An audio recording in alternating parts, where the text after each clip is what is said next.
waayahay gobolka Sanaag caawa waa lagu baabay laba beelood oo walaalo aba xilli maqribnimo ah intay isfara saareen bay dhalinyaradu murug isku dheen oo aan waxba la isku reebanin waxba waa laba beelood oo walaalo ah isku abtira isku dhiiga isku deegaana oo meel aan ku kala tagin laba wiil oo walaalo ah geeridu way kala xanuun badan tahay laba wiil oo hal habar ay dhashay hal hooyaa dhashay hal aabba dharay waa laba wiil ayaa labadiiba caaw ku geeriyoodeen dhacdooyin argagax badan ayaa laga soo tabinayaa gobolka Sanaag haddaba dagaalkan cidda uu u dhaxeeyo halka uu ka dhacay khasaaraha hordhaca ee laga soo tabiyay ama laga soo gaaray maamulada Puntland Somaliland waqooyi bari oo isku hardinaya deegaankan gobolka Sanaag ama gobolkan Sanaag iyo doorka ay ku leeyihiin dagaaladan beelaha dhaxdooda ee ku soo noqnoqday waliba hal deegaan ku soo noqnoqonaya ayaa soo qaadan doona waxaan dhanka kale dul istaagi doonaa xaaladda guud waqti xaadirkan oo si dhaxoon muuqaalka aan duumayo iyo sidoo kale ciidamo fara badan oo halkaasi gaadhay dhinaca ay ka imaadeen ayaan idin kula wadaagi doonaa waxaan dhanka kale rabaa mid iyo labo inaan ka dul istaago hadalkan oo uu jeediyay wasiirka madaxtooyada ee maamulka Somaliland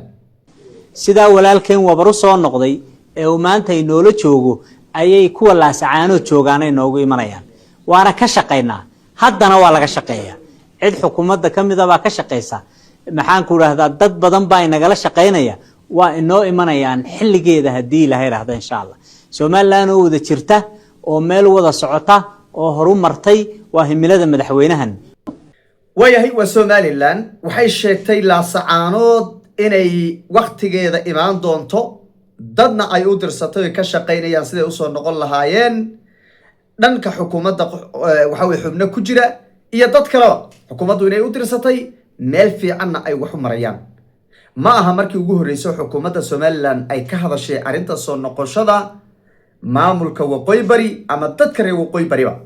baliyadana mid iyo labo ayaan ka dul istaagi doonaa hadduu Allah idin soo dhawaado idinku aragtidana igula wadaaga qaybta commentiga way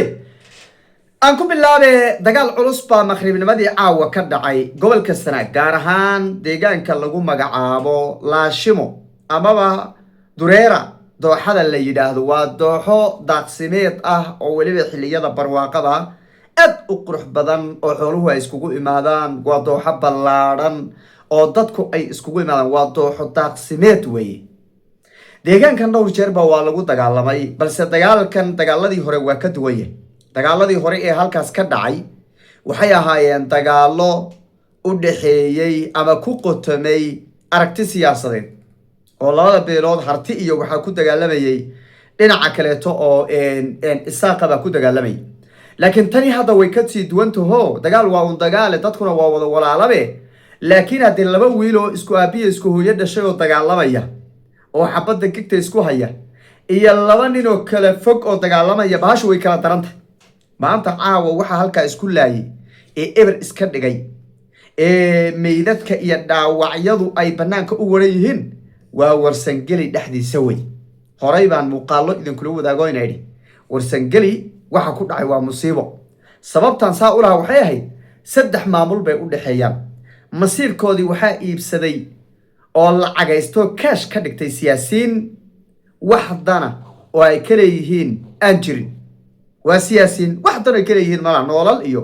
horumar iyo warkeeda dadkan inay wax bartaan iyo inay dawladnimo helaan iyo warkeeda dan laga malaha siyaasiin iyaga calooshoodu shaqaystayaal yaa waxa ay baabiyeen masiirkii dhanaa ee ummadda ku dhaqan gobolka Sanaag gaar ahaan waliba beesha warsangeli taas baa marka waxay sababtay in dadku isnacaan oo beelbeel isku laayaan oo jufa isku laayaan oo ay umad ilmihii qaan gaaraba qoris ka sii qaato oo aysan arag wax kale oo ma jiraba wax kale oo meesha ka jiraba ma jiro ogow hadda deegaankaas waa deegaanka ugu qanisan Soomaaliya bad buu leeyahay beeruu leeyahay wuxuu leeyahay khayraadka kale uu leeyahay macdanta iyo dahabka meesha laga soo qodo weeye iyadoo saa ay jirto oo wixii khayraad la dhihi jiro dhan meesha ay iskugu darmatay yaa haddana dadkii wax dawladnimo u eg xataa ma aysan helin saddex daa maamul kan hada uu cusub yahay waqooyi bari Somaliland iyo Puntland baa la dagay oo la haray oo dadkii baabiyay dadkii siyaasiyiinta ninkii soo dhaqaada xaggaas uu soo ordi kii isimka xaggaa buu ordi barina halkaas uu sii ordi maanta wuxuu ka qadaynaa Hargeysa wuxuu dhii Somaliland jamhuuriyadda barina xaggu ka qadaynaa wuxuu dhii Puntland ilbaxa xerada ilbaxnimada masiirkii dhan asaas lagu baabiyay taas marka waxay sabatay in dagaaladu ay ku soo noqdaan gobolka Sanaag oo heshiis xataa la gaari waayo sababtoo nin siyaasi oo isagu dan gaar ah wata heshiis xali oogama aha in la dagaalamo dhiil kugu soo qaato oo yidhaahdaan kala dejin maamulka lacag ka soo qaato kuwan ay kuwan ka soo qaataan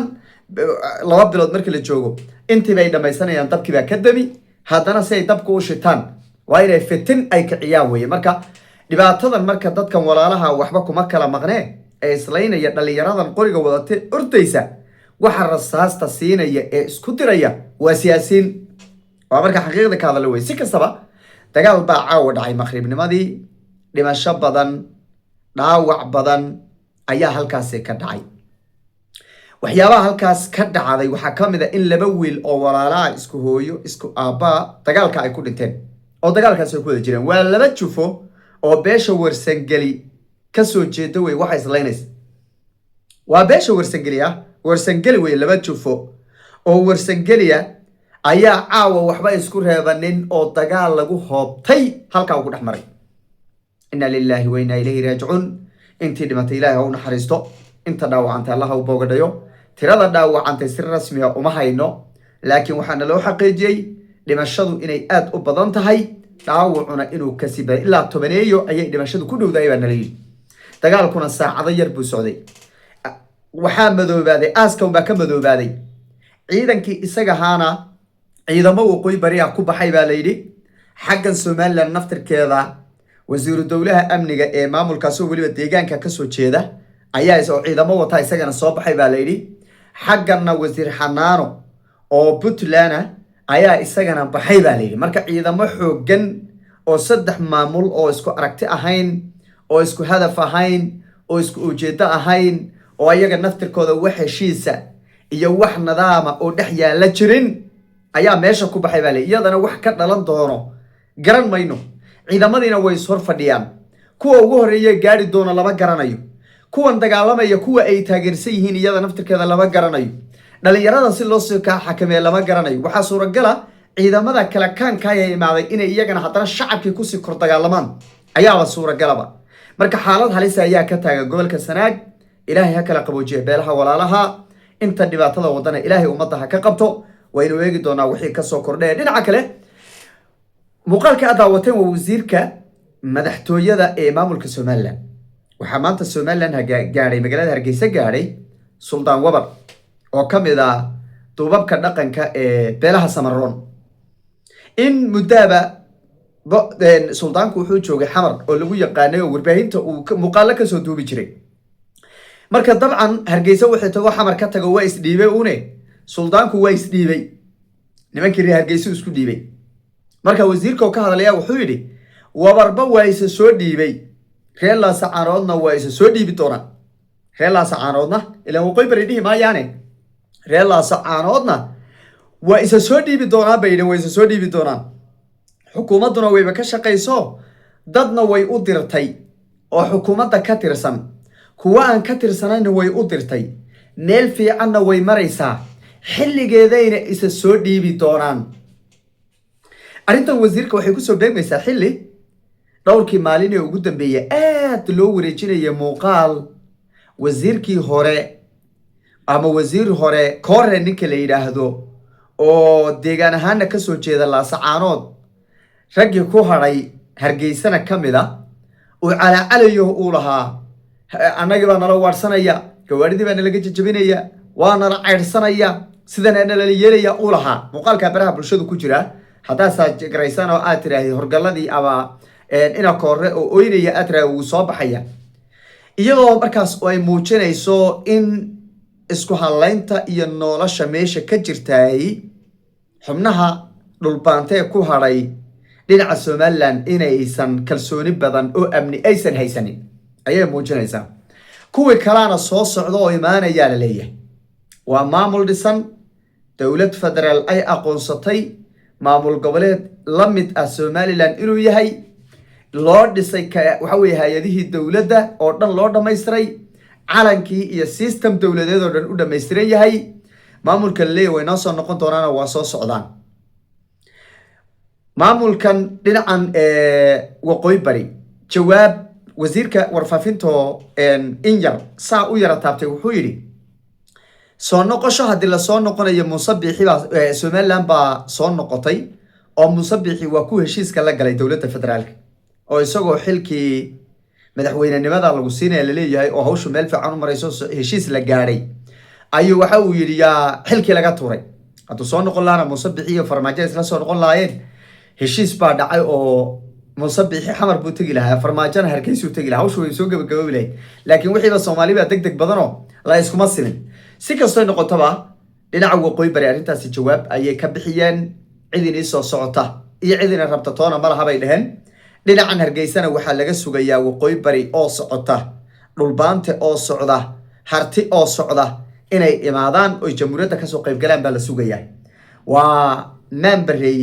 iyo maanbilaal ismoogta soomaalida ay dhahaysa laba qof oo maxa weeye is yaqaana haddanana maankoodu uu aad u kala fog yahay ayaa meesha ka muuqata si kastoo noqotaba arrintaasna somaliland bay kasoo baxday waynu eegi doonaa wixii kasoo kordhee waxaan rabaa inaan mar labaad ku celiyo baaq dadka walaalaha halkaa ku dagaalamaya gobolka sanaag war waxaa la yidhi walaalo isnacay wayna xabaal badiyaan wayna xoolo yareeyaane warsangeliyow markii horena siyaasad wareersan baad ku jirteen haddana haddaabad qori gaadhay hawshu oo dhimasho ay dhacday ceeb bay idinku tahay sadanada warsangeli oo ahaan jirtay mid nabadeed mid midnimo mid waxa weeye ku dhisnayd dadnimo iyo wadajir ku dhisnayd maanta haddaad idinkii dhexdiinaba iska xamaalateen waa arrin aad iyo aad u foolxun war dadkaas waxaan leenahay simada dhaqanka waxgaradka aqoon-yahanka siyaasiyiintu walow siyaasiyiintu ay fitmo badan yihiin war dadka ha loo kaco oo dagaalkaas ha la qaboojiyo insha allah waxaan ilaahay ka baryaynaa ilaahay inuu kala qaboojiyo oo dadka walaalaha boggooda burcad uu isku mariyo